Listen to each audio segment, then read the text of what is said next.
question, yeah. Imagine the neighborhood you grew up in. The streets, the houses, the local church, the local market, the school, everything within walking distance, right? Now, imagine that neighborhood, as small as it is, being an entire country, like a sovereign nation standing on its own. Yes, that country is Monaco. This is a country that you can drive from one end to the other end in 8 minutes, and you can walk on foot from one end to the other end in less than 20 minutes. Yes. This is a country that the average person living in this country is worth $20 million. Like 1 out of 3 people is a millionaire in Monaco. A country that pays no income tax, no property tax, nothing. Zero poverty, zero unemployment. And I know you must be asking, how is that possible? I'm going to tell you the story. Monaco is a country that is seated or surrounded by France, basically. On 3 sides of Monaco is France territories, and then on the 4th side is a sea. So it's more like if France wanted to just swallow up Monaco one day in an afternoon, it could. But now let me tell you the story or the gist about how this country has been able to survive. It just started in 1297. A man named Francois Grimaldi, one night he dressed up as a Franciscan monk, and then he went to the door of a fortress. This fortress is eventually going to become Monaco. He knocked, and then when the guards opened up the door, he took out his sword, and then he took the place by force. That's just it. Until today, the Grimaldi coat of arms has 2 monks holding swords because they didn't forget how they got the place in the first place. Now back to the story.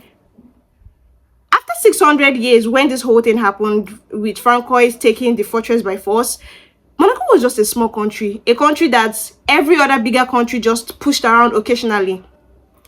Spain took it, France took it, Sardinia took it. It was just empty. It was poor until 1856. That was when everything changed. That was when Prince Charles III inherited the throne. In the 1950s, Monaco was broke. It was so broke that it sold 2 of its towns to France just to clear its debts. The country's economy was shrinking, and Prince Charles III needed money. So he came up with a solution. He decided to build a casino. But building a casino in a tiny country where there were no visitors, tourists did not care about, it didn't sound okay. It sounded like a terrible idea, but follow me carefully. When he decided to build this casino, he added a plot to it, which I think was genius. He decided that the Monegasque citizens, that is Monaco's own people, were not permitted to play. It was only meant for foreign players. So it was more like Monaco built an entire industry around getting money from the international circle and using it to build its own people. So of course, tourists arrived, they played, they gambled, they lost. And as they were losing, Monaco was getting rich. And this money, they decided to use it to build the country. And at a point, they decided to abolish taxes. No income tax for its citizens, no property tax, nothing. And in 1869, it was passed as a law that the people of the citizens of Monaco were not expected to pay any tax because the casino was bringing in so much money. So there was no point for the government to tax its own people. And then fast forward to 1949, the casino was still pumping in so much money, but then it had a bad reputation. Monaco was tagged in the international space. Monaco was tagged a sunny place for shady people. So it was more like it was reserved for people who are gamblers, addicts, gangsters, and people who had dirty money to hide. But a 26-year-old came into power in 1949, and he decided to change that reputation. And he made 3 moves. The first move was to marry someone famous. So in 1955, he attended France Film Festival, which is the Cannes Festival, and there he met Grace Kelly. At the time, she was a famous, beautiful, and well-respected actress in Hollywood. And at that very night, she had just won an Oscar. So they hooked up and they got married. This marriage was televised for over 30 million viewers. It was broadcast for over 30 million viewers live. And with this union came wealthy people, influential people that Grace Kelly knew. It was through her connection Monaco started having this glamour, this vibe. People started coming. And you know the thing about where the rich and wealthy people go to? Money flows. Then his second move was to make Monaco a place that was safe for rich people.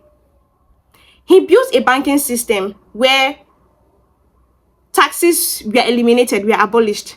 So it was more like, come with your millions, come with your billions. There are no taxes. Just keep whatever you earn. And of course, rich people don't like to spend money. So people started coming, business tycoons, Formula One drivers, business, shipping magnates, Russian oligarchs, everybody. Because the thing is that Monaco studied the system and understood that the countries that were surrounding it, countries like France and Britain, they had taxes. And these taxes were used for building of schools, roads, hospitals, all of that. But Monaco decided to create a place for the rich where there was no need for taxes. And of course, the wealthy started arriving with their lives and their billions. Everybody was investing and putting their money in Monaco. This third move, Rainier's third move, was to create more land. Because at a point, when the wealthy started arriving in huge or enormous sizes, Monaco was running out of land. And so he decided to get land from the sea. Because I told you, the fourth side of Monaco is the sea. They poured concrete into the sea and laid foundations. And it was on these foundations they built more land. And Monaco was able to expand its territory by 20% physically. Now, let me give you numbers that is going to make your head spin. About 38,000 people live in Monaco. And 12,000 out of these 38,000 people are millionaires. Like, the average resident in Monaco is worth $20 million.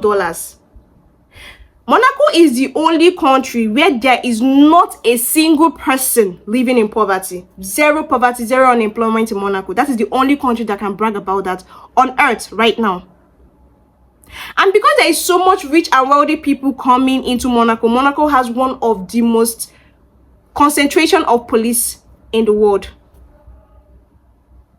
I mean, the country is covered with CCTV cameras and facial recognition technology. What do you expect when you have so much wealth concentrated in a space so tiny?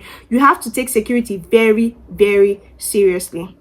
And I'm going to tell you another amazing fact. You know, the Monte Carlo casino, the casino that built Monaco, the casino that made Monaco what it is today, has one very exclusive rule, which is the casino is not open to the Monegasque citizens, which I've told you before. So it's more like Monaco built itself from getting money from foreigners and making sure that its own people do not get addicted to what they're selling. That is like the most calculated and most responsible policy in history. Now, let me surprise you with the most amazing fact about Monaco. As much as Monaco is the smallest country in the world, Monaco is also the most densely populated country on earth. And somehow it doesn't feel crowded over there. This is because the people that work in Monaco do not live there. Every day, about 30,000 French workers and 6,000 Italian workers cross the border to work in Monaco. They build the buildings, they serve the wealthy, they clean up the place. And at the end of the day, at night, they also cross the border back to their homes.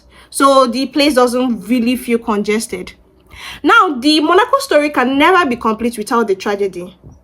Grace Kelly, after she married Rainier, she quit filming, she quit acting. She dedicated the rest of her years into arts and charity across Europe. But she died. She died at the age of 52 while she was driving on the Monaco mountain, and she fell off the cliff. She lost control with her youngest daughter, Stephanie, and then she fell off the cliff. And for years, Monaco was thrown into grieving because this was a woman that gave Monaco the influence, the name, the story, the identity, and somehow she was gone. Let me also tell you a popular legend about the Monacan history. It was believed that in the 13th century, the Grimaldi family was placed on a course by a woman called Griselda, who said that no Grimaldi will ever find happiness. Now, I don't know if you believe in curses or not, but Rainier and Grace Kelly's 3 children's marriages all fell apart. And Rainier himself, after Grace Kelly died, spent the last 23 years of his life alone, never remarried, and he died in 2005. Now, back to the story. Monaco found a gap that no one in the world could find, and then they fixed it. Why the rest of the world tax their citizens to pay for schools, road and hospitals, Monaco taxed foreign gamblers to do this for them, and somehow they were able to attract the world's richest and wealthiest to live and spend their money there. And then they added a Formula One show, a yacht show, and a film festival just to make sure that the world's attention doesn't leave them. That is genius. There are over 195 countries on earth, and not one country has been able to figure out how Monaco did what it did. Build a country with nothing, no mineral resources, no gold, no army, no land, and somehow became the most valuable address on earth. It's either that is the most amazing thing ever, or that is the most elaborate scam. I don't know, depends on who is asking. So let me know in the comments, if you could afford it, would you move to Monaco? Because left alone for me, I'm Miriama, and I bring world stories to you without confusion. I'll see you in my next video. Bye.